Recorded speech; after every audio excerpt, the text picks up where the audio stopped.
ஸ்ரீரங்கம் 365 இக்ஷ்வாக்கு அயோத்தியிலே பெரிய பெருமாளுக்கு பெரிய ஒரு கோவில் அமைத்து பிரம்மோற்சவங்கள் எல்லாம் கொண்டாடினான்னு பார்த்தோம்.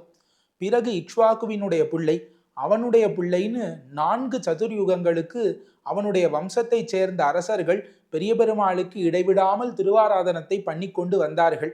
பிறகு 5வது சதுர்யுகத்திலே திரேதாயுகத்திலே தசரதன் என்று ஒரு அரசன் வந்தான்.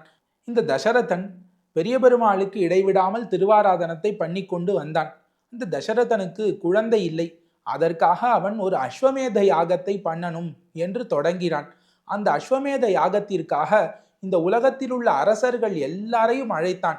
அப்பொழுது சோழ நாட்டிலே உறையூரை தலைநகரமாக கொண்டு தர்மவர்மா என்றொரு அரசன் ஆண்டு கொண்டு வந்தான். அவனையும் தசரதன் அழைத்திருந்தான். சோழ நாட்டிலிருந்து அவ்விடத்திற்கு அயோத்தியைக்கு தர்மவர்மா செல்கிறான்.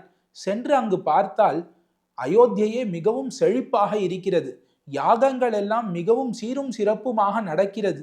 இவ்வளவு செழிப்பு அயோத்தியைக்கு எப்படி வந்ததுன்னு ஆராய்ந்து கொண்டே இருந்தானாம் தர்மவர்மா. அப்பொழுதுதான் இந்த ஸ்ரீரங்க விமானமும் பெரிய பெருமாளும் தர்மவர்மா கண்ணில் பட்டார்கள். அப்பொழுது இந்த ஸ்ரீரங்க விமானத்தை பற்றி அறிந்து கொண்ட தர்மவர்மா, இந்த ஸ்ரீரங்க விமானம் அயோத்தியிலே இருப்பதனால்தான் அயோத்தியை செழிப்பாக இருக்கிறது. பெரிய பெருமாள் நிரந்தரமாக அயோத்தியா வாசிகளை கட்டாட்சிப்பதினாலே தான் எல்லாரும் தர்ம நெறிப்படி வாழ்கிறார்கள் என்பதை அறிந்து கொண்டான். இந்த விமானமும் பெரிய பெருமாளும் தம்முடையதாக ஆகிவிட்டால் தம்முடைய நாட்டிலே இருக்கக்கூடியவர்களும் இந்த மாதிரி சீரும் சிறப்புமாக இருப்பார்களேன்னு யோசித்து பார்த்தானாம் தர்மவர்மா. அந்த யாகம் எல்லாம் முடிந்தது.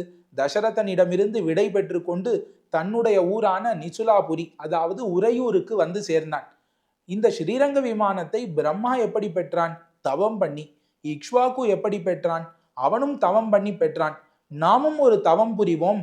நாம் தவம் புரிந்தால் நமக்கும் இந்த ஸ்ரீரங்க விமானம் வந்து சேரும் என்று மனதிலே உறுதி கொண்டு காவிரி கரையிலே சந்திரபுஷ்கரிணி தீரத்திலே அமர்ந்து ஒரு தவம் புரிய தொடங்குகிறான். தவம் நிறைவேறியதா? பொறுத்திருந்து பார்ப்போம்.